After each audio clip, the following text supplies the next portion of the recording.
Tonight's headlines are brought to you by McDonald's and Mariana's Coffee.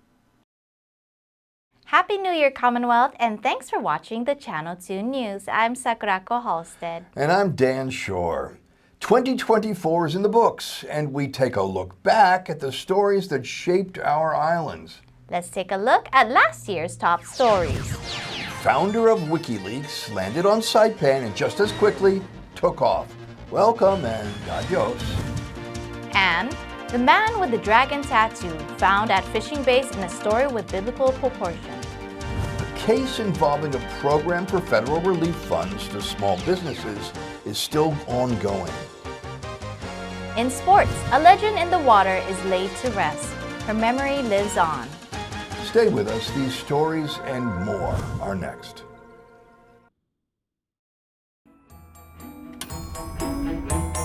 This holiday, would you rather buy this TV or get one for free?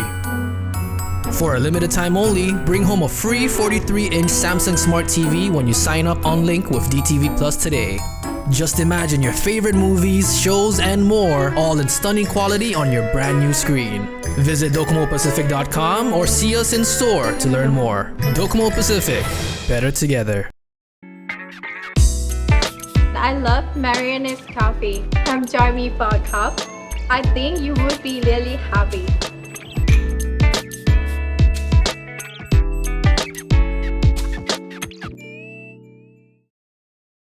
Tee off with your buddies at Kingfisher Golf Links on the east coast of Saipan. It's the friendliest course on island with reasonable prices and ocean views that are truly spectacular.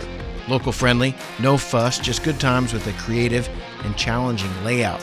It's the perfect spot for a round with friends or a fun family outing. Affordable, scenic, and seriously fun. Book your round today at 670-322-1100. Kingfisher, where golf meets the ocean and everyone feels right at home. Tangy pickles, slivered onions, tender pork covered in our delicious barbecue sauce, and topped on a home-style bun. Behold, the McRib. It's not just a sandwich, it's an experience altogether. The McRib returns. Ba-da-ba-ba-ba.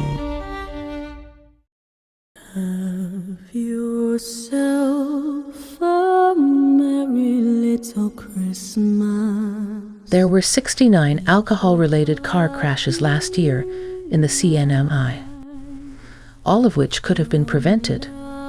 We know that the holidays are a time for gathering with friends and loved ones, and that alcohol is normally involved. This year, we hope to decrease those numbers and that you will stay safe and vigilant while driving. When gathering, be responsible. If you will be drinking, plan ahead. Designate a sober driver and always wear your seatbelt. Don't let one poor choice ruin your holiday. Brought to you by the National Highway Traffic Safety Administration and the CNMI Department of Public Safety.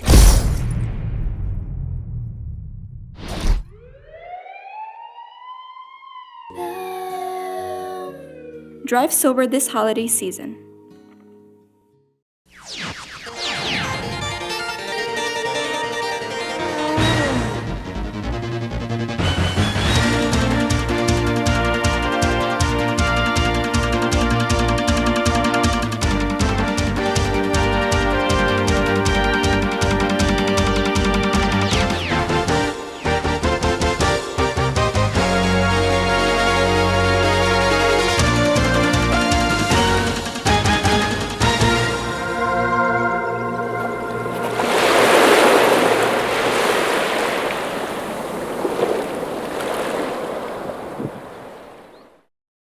Hafiday, Tirawami, and good evening, Commonwealth. Happy New Year. Tonight we have a special show for you as we take a look at some of the top local stories that we covered here at Channel 2. One of the biggest stories in 2024 locally and internationally was the arrival of Julian Assange, the founder of WikiLeaks, who went from a maximum security UK prison to the freedom of private air travel to the NMI. He received a sentence here in federal court and then was whisked off to Australia, free after a decade in custody. For some of it was a First Amendment saga filled with drama and espionage and geopolitics. For others, the main story was that he flew in on Taylor Swift's plane. WikiLeaks founder Julian Assange pled guilty on U.S. soil this morning to a felony and was sentenced to time served, allowing him to leave the island of Saipan a free man. Assange arrived this morning by private aircraft that left last night from Bangkok. Assange landed at Saipan International just after 6 a.m. this morning and was met on the tarmac.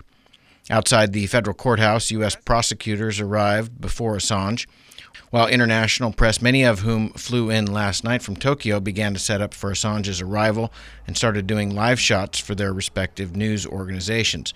Local residents came by for a look as well.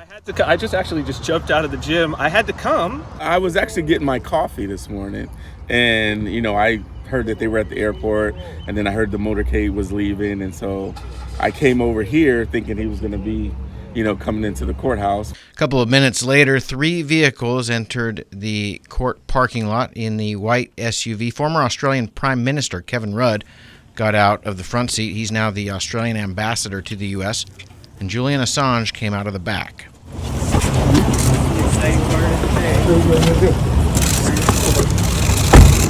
Mr. Assange, any comments? How are you feeling? The 52-year-old has fought extradition efforts by the United States and has been in jail for the last 5 years in the UK. Assange made his way into the courthouse and up to the third-floor courtroom, flanked by his attorneys and Australian embassy staff. Make way, ma'am. Excuse me. At 9:38 a.m. this morning, Assange indicated to Judge Ramona Manglona that he understood the charges and was prepared to plead guilty to a felony, an offense punishable by up to 10 years in prison and a $250,000 fine.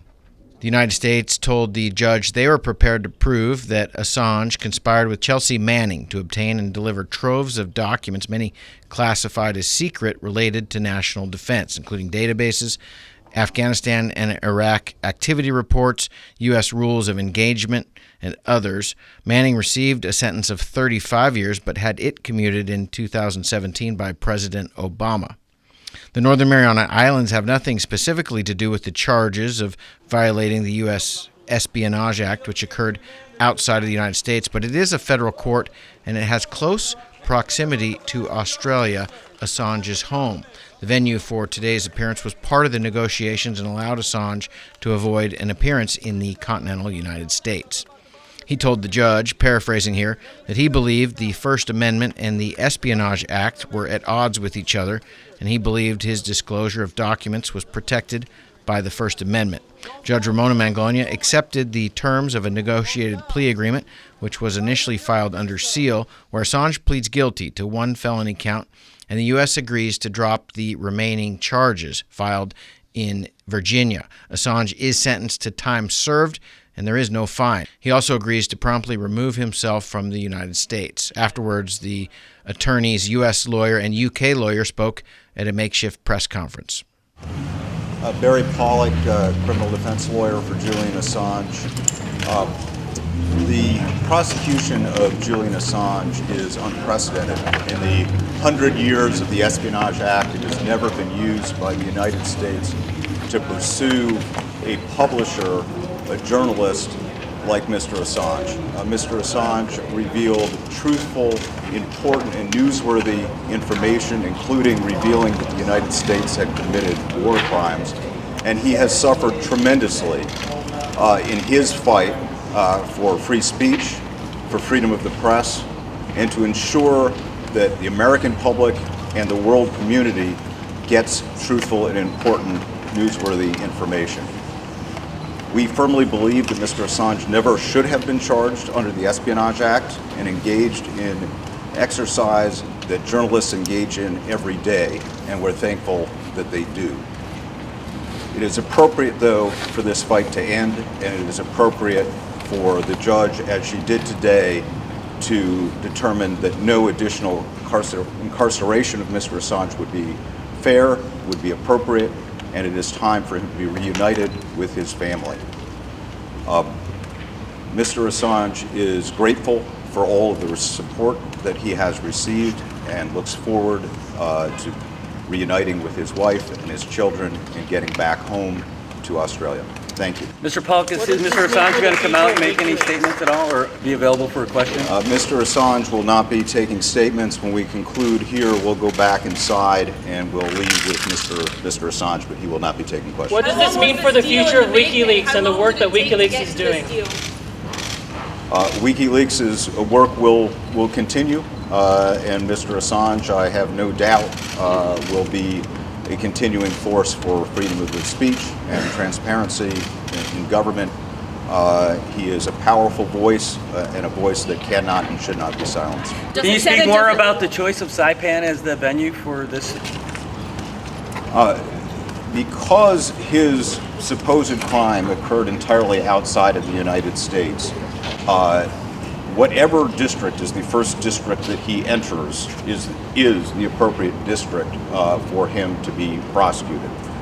By agreement with the government, we decided that this was an appropriate venue. It is closest to Australia. It allowed us to come in, allowed Mr. Assange to walk out a free man, and to quickly get back to his family in Australia. You said that this was happening for years. Does it set a chilling precedent today by Mr. Assange pleading guilty for other journalists that might pursue national security stories in the future? What sends a chilling precedent is the prosecution. The fact that the United States elected to charge Mr. Assange with violating the Espionage Act. The court today determined that no harm was caused by Mr. Assange's publications. We know that they were newsworthy. We know that they were quoted by every major media outlet on the planet. And we know that they revealed important information. That is called journalism. The United States prosecuted that. They exposed Mr. Assange to 175 years in prison. That is what has a chilling effect. Today, a decision that it's time for Mr. Assange to go home, that doesn't have a chilling effect. The chilling effect is the United States pursuing journalism as a crime. I hope this is the first and last time that ever occurs. Given what you just said, how difficult was it to therefore for Mr. Assange to come here and make this deal? Of course he wants to go home, but how difficult was for him to swallow all of that? Mr. Assange was not going to agree to any disposition of this case that required him to accept allegations that are simply not true. Mr. Assange did not plead guilty to and would not plead guilty to 17 counts of the Espionage Act, computer hacking. There was a very narrow agreed upon set of facts here, and Mr. Assange acknowledges that of course he accepted documents from Chelsea Manning and published many of those documents because it was in the world's interest that those documents be published. Unfortunately, that violates the terms of the Espionage Act. That's what we acknowledge today. We also said, and Mr. Assange said very clearly, that he believes there should be First Amendment protection for that conduct. But the fact of the matter is, as written, the Espionage Act does not have a defense for the First Amendment. So what he acknowledged is what he has to acknowledge, which is true and nothing that he should be ashamed of. Yes, he received classified information from Chelsea Manning, and he published that information. Mr. Pollack, how does he feel? How does he feel about the legacy that he's leaving behind? The legacy that he's created and built over the last few years, and what he's contributed. I hope he feels very good about it. He has, I think, spurred an important discussion in the United States about how to balance national security and freedom of the press. He has standed by his principles, putting up with detention in the embassy, incarceration in a high security prison. I hope that every one of us would have the courage to stand by our ideals the way Mr. Assange has. And so I certainly hope he feels that he has left a powerful legacy And I am certain that there are other chapters in the Julian Assange story yet to be written. With that, I'm going to turn it over to... So can you tell us how long it took to get this deal? Years? Months? 62 months in Belmarsh to get this deal. I'm going to turn it over to Jennifer Robinson, Mr. Assange's Australian and United Kingdom counsel. Good morning, everyone. My name's Jen Robinson. I'm Julian Assange's counsel, have been his longest-serving counsel. Today is a historic day. It brings to an end 14 years of legal battles. And finally, after 14 years of legal battles, Julian Assange can go home a free man. This also brings to an end a case which has been recognised as the greatest threat to the First Amendment in the 21st century. So it is a huge relief to Julian Assange, to his family, to his friends, to his supporters, and to us, and to everyone who believes in free speech around the world, that he can now return home to Australia and be reunited with his family.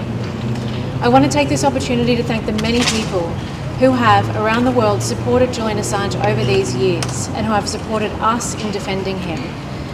There has been a global movement behind Julian to protect free speech, and it is because of that global movement of support that today's outcome is possible. I also want to take time to thank the Australian people and the Australian government for all of the support that we've received from home in Australia. In particular, I want to thank our Prime Minister, Anthony Albanese, for his statesmanship, his principled leadership, and his diplomacy, which made this outcome possible. It was as leader of the opposition, he said, and took a stand for justice and said, enough is enough, there is nothing to be served by Julian's continued incarceration. As Prime Minister, he stood true to his word, and he did what he needed to do to ensure Julian's freedom. He raised it at the highest level, at every opportunity, and when Australian officials were making outreach to the US, they knew that they were acting with the full authority of the Prime Minister of Australia. It was his intention that this be done, and we wouldn't be here today without the Prime Minister of Australia's support. So I want to thank Prime Minister Anthony Albanese. I also want to thank our Attorney General Mark Dreyfus, our Foreign Minister Penny Wong, and give particular thanks to our US Ambassador and former Prime Minister Kevin Rudd for his adept diplomacy and his relentless efforts in Washington that facilitated our negotiations with the US government and ensured this outcome. I also want to thank our High Commissioner in London, Stephen Smith, whose tireless work enabled us all to be here today. I think it's also important that we recognise the free speech implications of this case. Julian has suffered for more than 14 years because of the risk of extradition to the United States. He faced 175 years in prison for publishing evidence of war crimes, human rights abuse, and US wrongdoing around the world. Today, he pleaded guilty to an offence for having published information in the public interest, for which he's won journalism awards the world over and been nominated for the Nobel Peace Prize every year for the past decade. This sets a dangerous precedent. This prosecution sets a dangerous precedent that should be of concern to journalists everywhere. The US is seeking to exercise extraterritorial jurisdiction over all of you without giving you constitutional free speech protections. And anyone who cares about free speech and democratic accountability should stand against it. But I want to encourage everyone that stood up and fought for Julian to continue to stand up and fight against this dangerous precedent. I hope that the fact that we've been able to free Julian Assange today against all the odds and against one of the most powerful governments in the world will give hope to all journalists and publishers who are imprisoned around the world. And we encourage everyone who stood to fight for Julian to continue that fight for him and for all of those others in the hope that we can secure their freedom too. Thank you very much. New representation in U.S. Congress. Kimberly King Hines elected to take over from longtime Democrat Gregorio Khalili Camacho Sablan. This is my godson, my brother's son, and I'm really excited that this is his first time ever voting. Yes, he's 18, he's going to NMC, and this is a part of what the fight is about, right? Is creating opportunities for people who have a lot of potential, and there are a lot of kids who are going to NMC who have a lot of potential but do not have the opportunity and a shot at good jobs. And you shouldn't have to leave home to be able to thrive. So to that end, sharing this moment with my godson is very incredible. Incredible.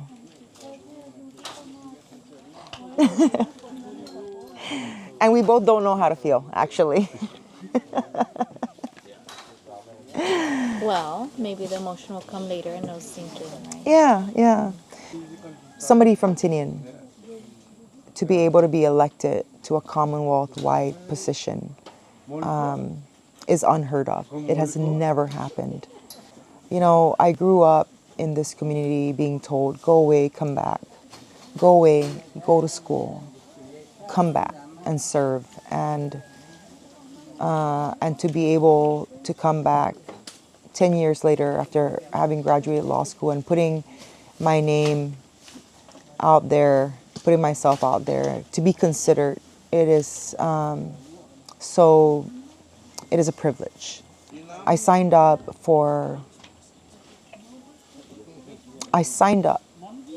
to help the people in this community on so many different levels. And, you know, the things that I have seen throughout the campaign cycle, I could never unsee in terms of the level of poverty that exists in the CNMI, especially here in Saipan. I mean, Tinian and Rhoda have always felt like they've been left out. But honestly, if you have been to the places I've been to in this community, and if you've spoken to people and see their living situations, it is, you can't unsee that. You can't unhear their cry for help. And that part of it is overwhelming at this moment. I wish that I could be celebratory about winning. I'm not celebratory because the only thing I could think about right now is the work that needs to be done, the phone calls that needs to be made, and the organizing that I have to do to get this community engaged so that every stakeholder in this community who has a nexus to federal programs, federal policies, federal funding can actually sit down and have a voice so that we can collectively work together to map out a game plan to be able to begin tackling some of these challenges. I'm deeply humbled by the people's vote of confidence. I really don't think this election is about me. It's about where we want to go as a Commonwealth. And what I've been saying throughout the campaign trail has resonated with the community. And now it's time to put, your money on the table. Walk it like you talk it.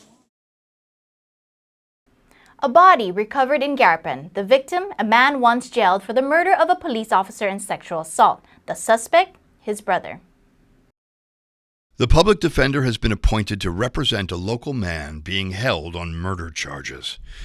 78-year-old Moses P. Cabrera is currently in custody for the murder of his younger brother, 72-year-old Pedro Pangilinan Cabrera, who was found at Fishing Base on Thursday afternoon. Police got a call, and the deceased was then identified by a responding DPS officer at 5:13 p.m. on Thursday, August 1st.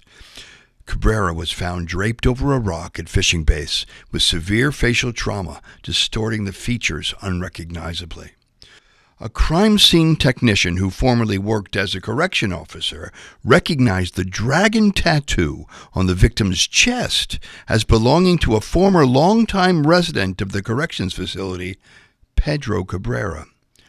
At around 11:30 a.m. on August 2nd, a DPS lieutenant spoke with his brother Moses, who had been brought in as a person of interest.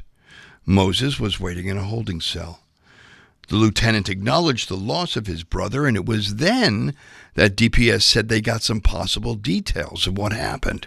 So according to an officer's statement, Moses said in Chamorro, "Pedro was going to stab me under a tree." At 11:39 p.m. of the same day, the lieutenant, after issuing Miranda rights, took an official statement from Moses, who said that there was a heated argument between three brothers about family land, which led to the aforementioned threats, the violent use of a hammer, and the subsequent dumping of Pedro's body at the southern side of Fishing Base. According to DPS, Moses had no prior record other than minor traffic offenses. The victim, though, a very different story. He was convicted of second-degree murder in 1984 for the killing of a police officer, and in 2000, while on parole, he was charged with kidnapping, rape of a minor, and assault with a dangerous weapon. Moses is now being held for the crimes of second-degree murder, voluntary manslaughter, aggravated assault and battery, and assault with a dangerous weapon. If convicted, would that mean it would be a life sentence for a 78-year-old? It could be, yes. Bail has been set at $250,000. Moses was represented at his bail hearing by a court-appointed chief public defense attorney, Douglas Hartig. He will have a preliminary hearing on August 9, and his arraignment hearing is scheduled for August 19. Coming up, an eviction notice is sent to the Maine Marine Sports Locations concessionaire.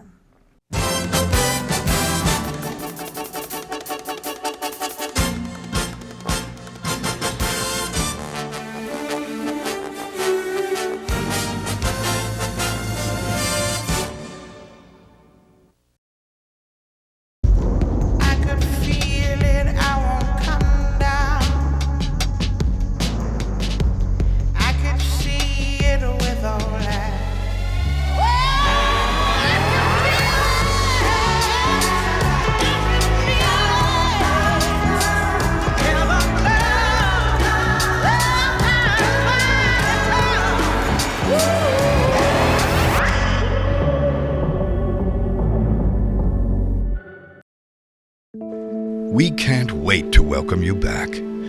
Beginning October 16th, the doors of Miyako will reopen. Alongside the tranquil ocean and vibrant gardens inside the former Hyatt, Miyako will offer 2 weekday seatings for a special Japanese lunch buffet. Make your reservations Monday through Friday by calling 670-488-1000 and indulge in authentic dishes, including fresh, never frozen salmon and tuna. Make new memories at an old favorite. Make it special. Make it Miyako.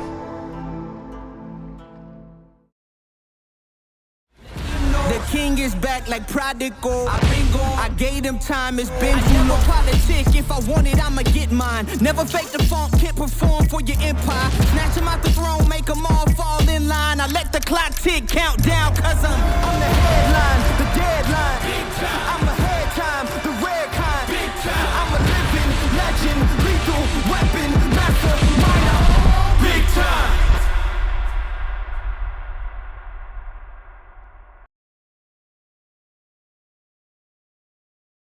Premium office space is available now at the Hermosa Vista Business Park on Capitol Hill. Features include dedicated parking. A lot has happened last year. I know.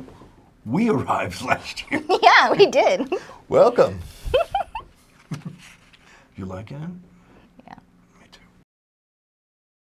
Fast internet, backup power, good water, and natural light throughout to go along with the very best views on Saipan. So don't settle for space when you can get peace and peace of mind. Call Hermosa Vista today at 670-483-4750 or email hvsaipan@gmail.com. Welcome back, CNMI. The CNMI's #1 tourist attraction, Manigaha Island, lost its operator this year in a dispute over rent and rental terms, and this beach party could end up in court. After the conclusion of a one-year sole concessionaire lease, Marianas Global's next year's rent payment came due. After 2 months of non-payment, their contract was terminated by the Department of Public Lands and the CNMI government. From public hearings, we have heard from the private boat companies. We did all that. Everything you told us, A to Z, we complied. We don't deserve to be treated this way. And from a businesswoman's perspective, I'm not going to do business with a company that doesn't pay his bills. Now we sit down with MGI's newly appointed CEO, the former executive director of the Casino Commission, Andrew Yan, to learn, now that DPL has taken control of Monongahela, how MGI will proceed. More importantly, separate from determination appeals, this case will most likely be headed towards the civil lawsuit against the DPL and the CNMI government. Our legal team is steadfast that we have been defrauded upon by the deceptive and impractical exclusivities that DPL promised in the agreement. The fact that they committed to grant us the exclusivities on items that they do not have the proper authority for is mind-boggling, and in retrospect, we dare not even think about challenging the validity of a government agency's authorities at signing of this agreement. We asked if there were any possibility that MGI would pursue continuing or changing the contract for Monongahela. Well, that's up to the DPL and the CNMI government's will and their desire, right? We're here to make investments. We're here to make our end of the business in terms of us being the expert investment firm. We didn't just come here just because of the high profitability, but we made the investment, we decided to make the investment because we looked at CNMI as a stable environment to make an investment for, not the profitability, because we know that's going to take a while before we can see its highest return on value. However, it didn't pan out the way we envisioned. So what went wrong? When we signed up this agreement, we paid 1 year in advance of rent, right? That, as you know, is $800,000 a year. With that, we've already put down another year worth of a security deposit. That's another $800,000, which DPL has in store. So it is being deposited, they gave us a notice of termination simply because we were being late for 2 to 3 months, and which is kind of unheard of. You don't terminate a contract just being late for 2 to 3 months, but it is what it is. That is the situation we got, and I think and the fact of the matter is we waited and we held up on payment of the rent is because we want DPL to comply with their end of the bargain. The independent boat operators argued that they were not permitted to practice their lifelong trade under the MGI lease agreement. In actuality, when the projection was first $21 million a year, and we think that, okay, $10 million a year, but in actuality, we only made about $500K. And when we spent more than $3 million last year in its infrastructure investment, expenses, and costs. Let's say, your product inside, those who come into the Joten supermarket, right, and you're not paying me a rent, and I am the concessionaire. Let's say I am the leaseholder of the Joten supermarket. I'm the one who provides water and power. I manage the entire supermarket. I do all the marketing. I provide water and power and insurance. I provide everything at my cost and expenses. And you, the vendors, are welcome to come over my property and say and sell your products. But at the same time, if you do that, I want you to pay rent. There's not a what you call a nonprofit organization where you just come and display your product and sell your product free of charge. You have to pay rent or share revenue with me. Mr. Yan says that he will stay with his position as CEO as long as it takes to settle litigation, which could last 2 to 3 years. Despite lots of talk, lots of meetings, subpoenas, hearings, lawyers, nobody who doled out the boost money has been busted. Let's take a look back at the controversial program with a story we ran. More questions than answers so far about the CNMI Boost program, and even more questions are coming. This past week, the Bank of Saipan delivered a set of Boost documents to a House committee who is set to issue a new round of subpoenas. Let's put some of the questions they will no doubt be asking into context. The Boost program handed out about $17 million to a small number of companies, and some of these companies received multiple grants while many applications sat unreviewed in boxes. In fact, as Karen Callan, a Bank of Saipan employee, testified late last year, the first companies to turn in applications quickly moved to the bottom of the piles as new applications came in. Can you just walk us through the process when you receive an application and you attach a checklist and then you put it into a box? What do you do? Do you label the box, or is it just a box with applications? Is there any labels on it saying There are that no these labels were? on. Oh, I'm sorry. We did label the boxes Rhoda, Tinian, Saipan, incubator applications, and nonprofit applications. Okay, so you wouldn't even have dates on the box that would say these were applications received from a period of time? None. So would it be fair to say that the first group of applicants that submitted applications would probably be more on the bottom of the stack as opposed to the top of the stack? Yes. We would leave the applications in a box. The in hard a- copies. That's correct. Only the hard The hard copies. Okay. Callan went on to tell the legislature that applications were then pulled or searched for based on requests. Did you get requests for specific applications or for all of the applications? I have. Not for all, just for specific. For specific ones. Who requested specific applications? Mr. Will Castro. Just him? Yes. Which applications did he specifically request? I can't recall. Can you recall any that he specifically requested? I know that I provided him a copy of the bank's application, Okay. and He requested that? that's correct. Okay. But he requested others as well? Yes, he has. But you don't recall which ones? I don't recall. Would you have a record of that then? Yes, I will. The bank employee says thousands of applications came in under the fisher, farmer, and rancher category, and these applications were shared with non-government employees. With respect to the FFR, who instructed you to give the applications to Miss Selena Sapp? Mr. Will Castro. Mr. Will Castro. And did you also give FFR applications to Mr. Shane Villanueva? Yes, we did. Yes, I Who, did. who else did you give FFR applications to? There were a group of individuals in the conference room. I don't know their names, but Shane was there and Selena was there also. How many FFR applications were received? A lot. Give I us would say an maybe, approximate. Over 2,000-3,000 Of for all FFR? islands, I think, yes. Bank of Saipan was the administrator for the program and also one of the applicants that received awards, along with a number of Bank of Saipan employees. Do you own or have any businesses that have received Boost funding? Yes, I have. Could you please state the name of the business and how much did you? The company name is Ocean 6 LLC, and we received 50,000 in award.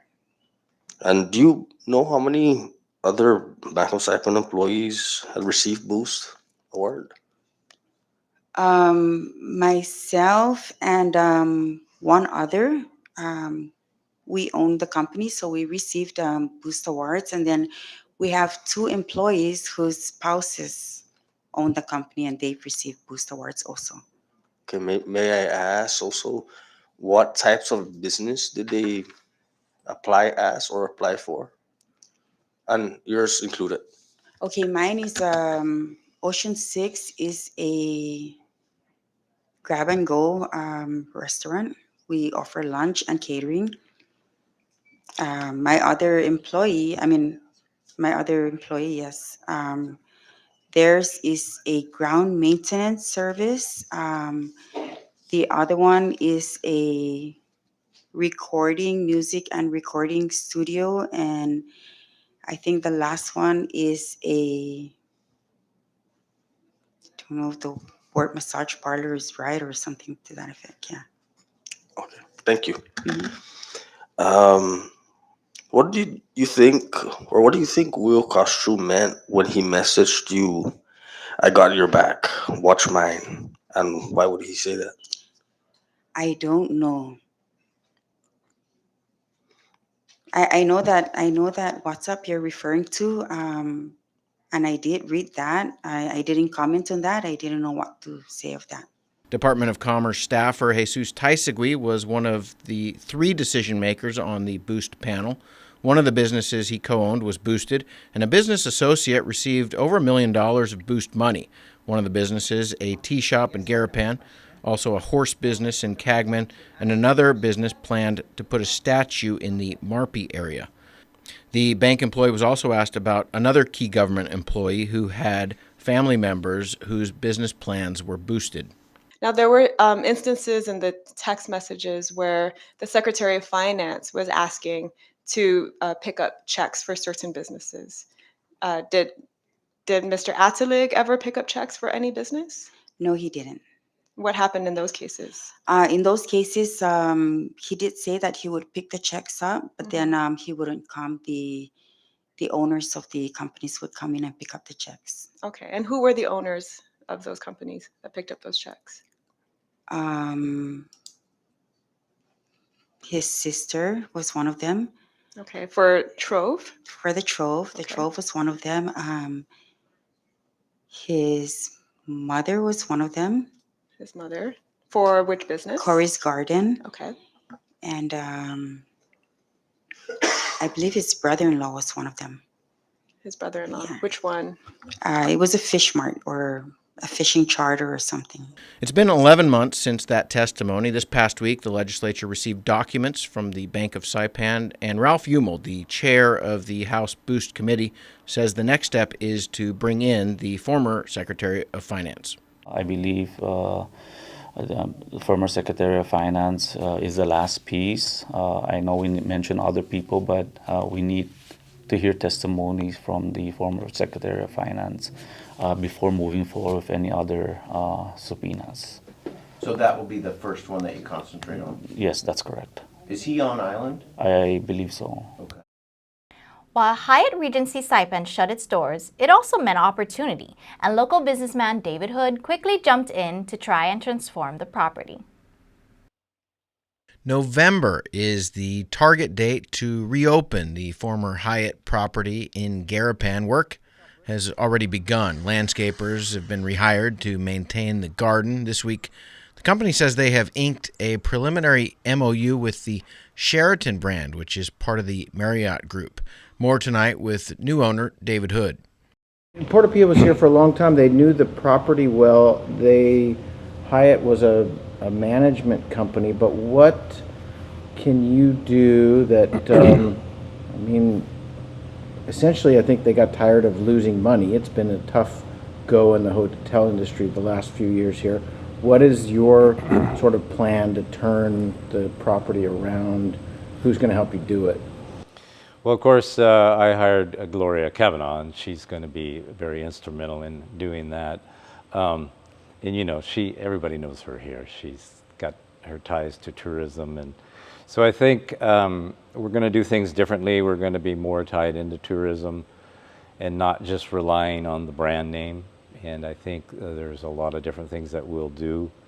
So it's exciting because, look at this garden. There's nothing like this anywhere here. So I think we will just have to work very hard. The property is expected to be franchise operated, which means Hood will operate the property under the franchisor's brand and brand standards. What is the plan going forward as far as the lease had some restrictions in there as far as wanting an internationally managed hotel? Is that going to be a franchise? Are you going to bring in a company that manages, or what's the plan going forward, or do you know yet? We're actually working on that right now. We're in talks with the Hilton and the Marriott. So We're not sure which one it'll be yet, but we're making progress there. And we look forward that this will be a name brand hotel. It will not be the Hyatt. Unfortunately, they don't want to continue, but the Hilton and the Marriott looks very promising. Okay. What's the plan when you look at November, December? Yeah, we definitely want to start the Regency Club because that was my favorite place. And we'll start that in the way that it was before. And then we have the south wing over here that we can flow into that if we need extra rooms. So we're certainly not going to open up all 329 rooms right away. What's your background coming into this project? Have you ever done a project this big before? Yeah, I've been a contractor and a developer for 35 years.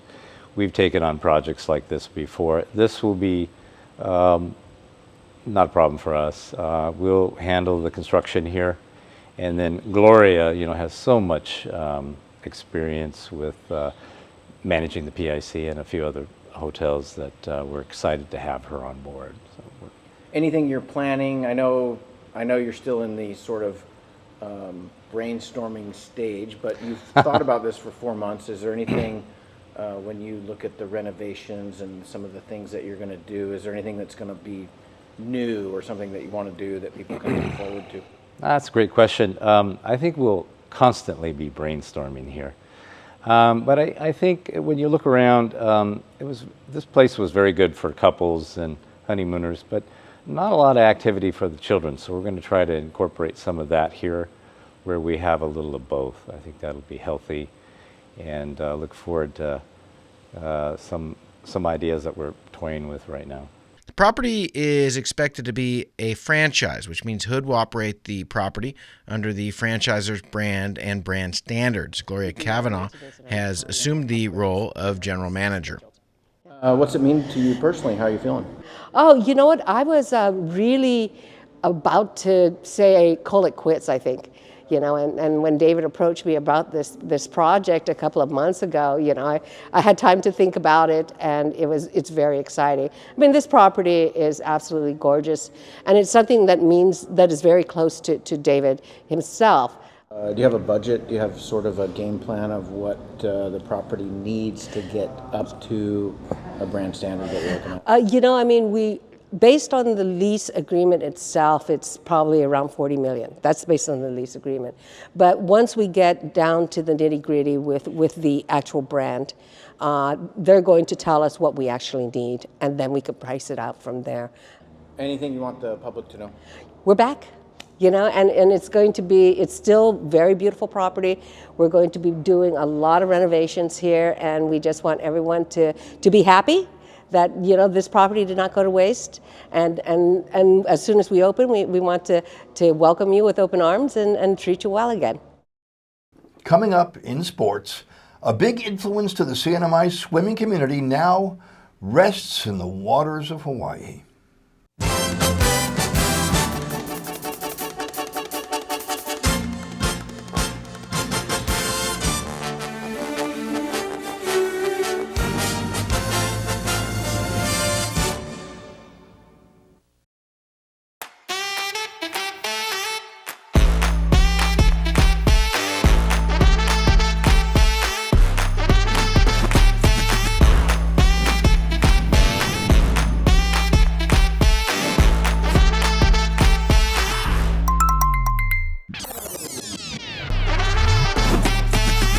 Find a plan that goes with your flow. Get unlimited local talk, text, and data at the most affordable rate with Unlimited Flow Postpaid. A new international brand is coming soon, but why wait?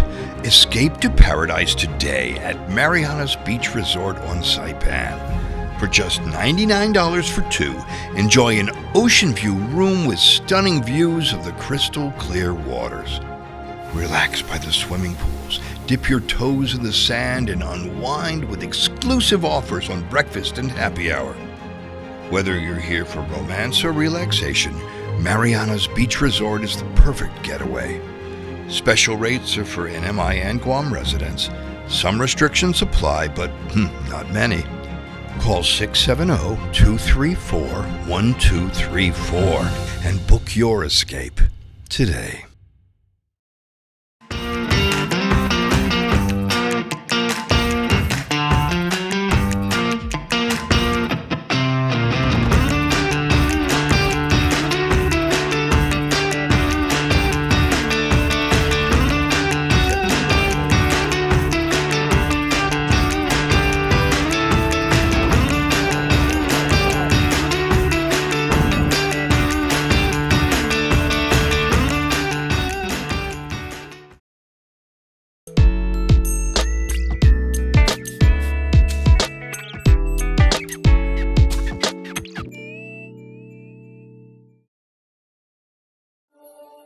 Motivation isn't always easy to come by. Thankfully, there's one place that continues to ignite my willpower. This one place provides me with the knowledge and support I need to grow, so I can continue to become a better version of myself. This is where I discovered my passion, where I achieved successes that made me proud. It's home. It's where I improved my performance, seeing the opportunity in every challenge. And when doubt creeps inside, and I think about giving up, I remember the heroes who've also called this place home. And just like them, I know that every last rep is always a beginning. No matter how hard it gets, nothing can stop me. I will always come back stronger, because I'm part of a legacy.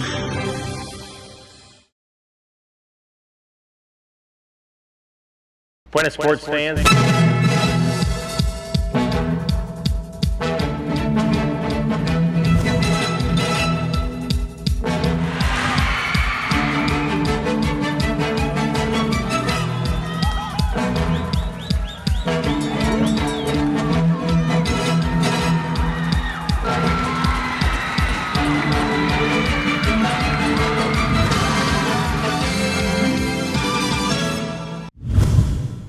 Buenas sports fans! One of the pillars of the NMI sports community passed this year. Known simply as Mrs. to so many, she was loving, remembered both here and in the Aloha State. This weekend in both the Hawaiian Islands and the Mariana Islands, a celebration of life was held for Mrs. Jean Sokovich, who passed away in January of this year.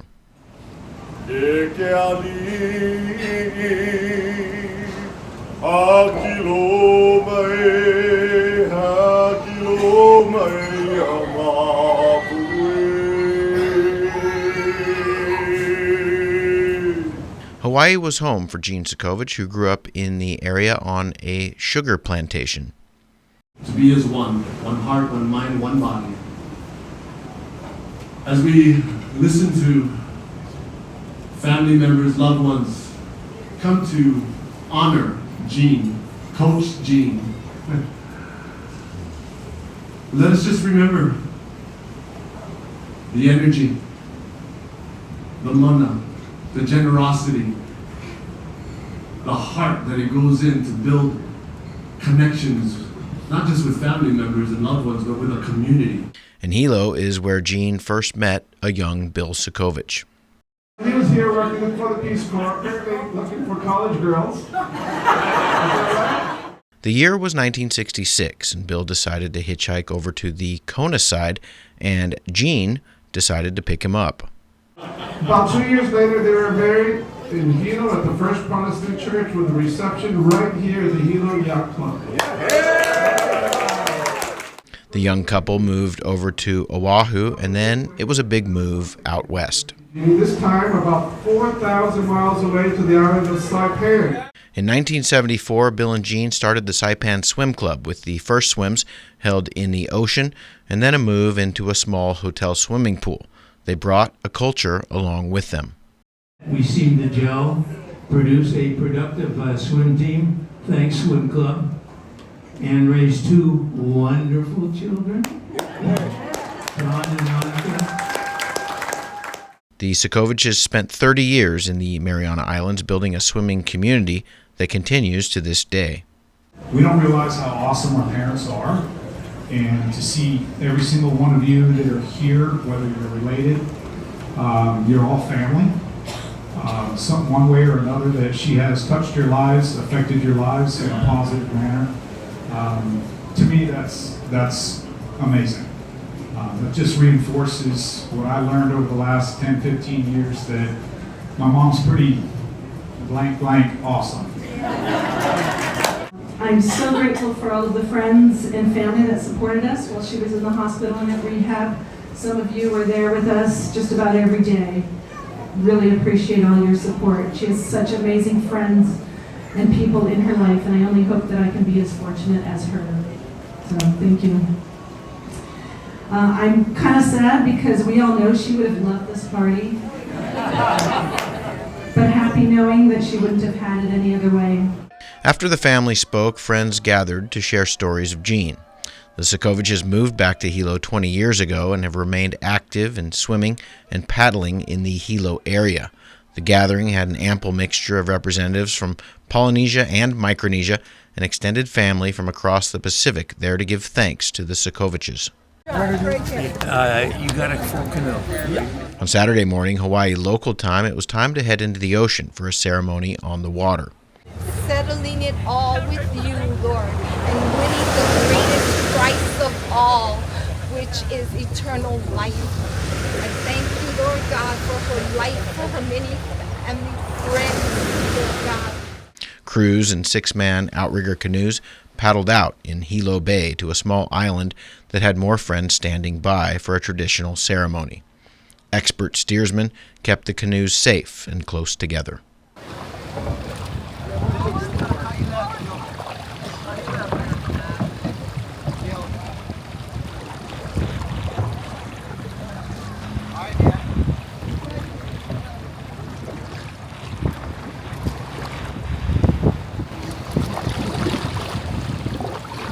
Jeannie's ashes were placed in the water while paddles went up, and all of us took a moment to remember the life and the impact of someone who shaped so many lives around her. Many of the boats had more people than seats or paddles, but one boat had a seat that appeared empty.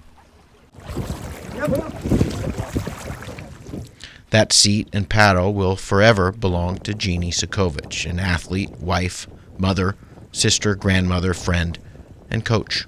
Meanwhile, in Saipan, swimmers and paddlers were preparing their own ceremony held in the lagoon to honor a woman who meant so much in our local waters.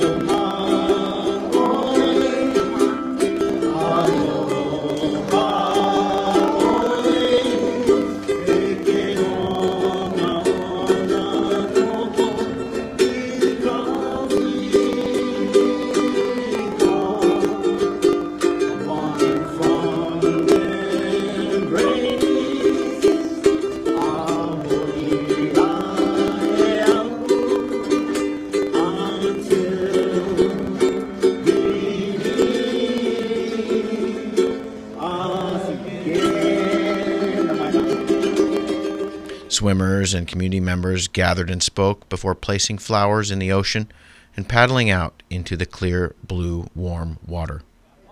In Hilo, the Saipan team watched the beautiful proceedings live from the Sokovich house. On the other side of the date line, we paddled back to the beach in Hilo Bay, all the better for knowing a couple that were married to each other for over 50 years, married to the water, and married to sharing it with so many others. We gather on the shore for some final words and a Sokovich circle that is felt across the Pacific. Chris Nelson for the Channel 2 News.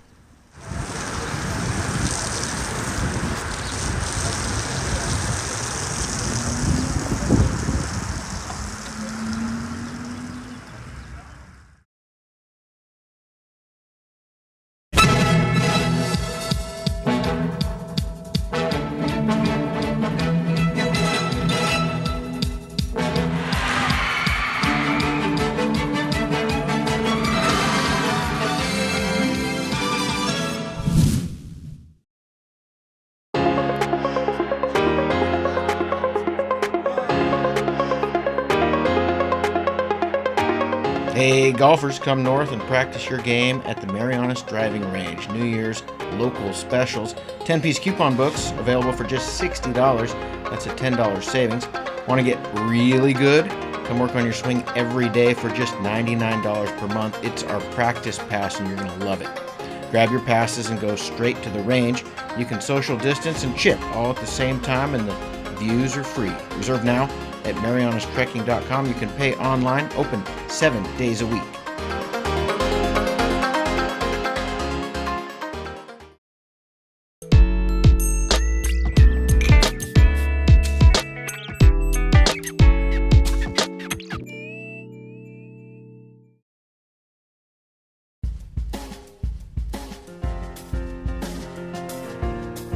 Here's the weather. Tonight, January the 1st, 2025. Partly cloudy with a 20% chance of New Year's showers. Low temperatures of around 77 degrees. Tomorrow, Thursday, also a 20% chance of isolated showers, but mostly lovely. The sun has set tonight at 5:57 p.m. and will rise tomorrow at 6:43 a.m. The Earth's new year is well on its way, and we are grateful to ride on its orbit. And I will see you in the water and on the land.